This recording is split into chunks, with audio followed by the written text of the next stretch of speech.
Советот на општина Кочани денеска одржа редовната 40-та седница, на која советниците го усвоија буџетот на општината. Во работниот дел од седницата, советниците донесоа одлуки за вклучување на општината во проекти со општини од прекуграничната соработка со Република Бугарија, и тоа за проектите развој на реализираните видови туризам во прекуграничниот регион, инвестиции во инфраструктура од мал обем за превенција од поплави во прекуграничниот регион и за проектот заедничка иднина со зелени згради.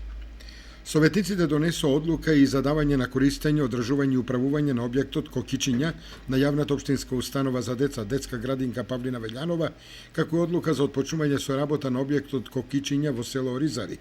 кој ќе функционира во состав на јавната општинска установа за деца, детска градинка Павлина Велјанова во Кочани. На денешната седница на Советот беа донесени одлуки и од областа на урбанизмот за неколку катастарски општини.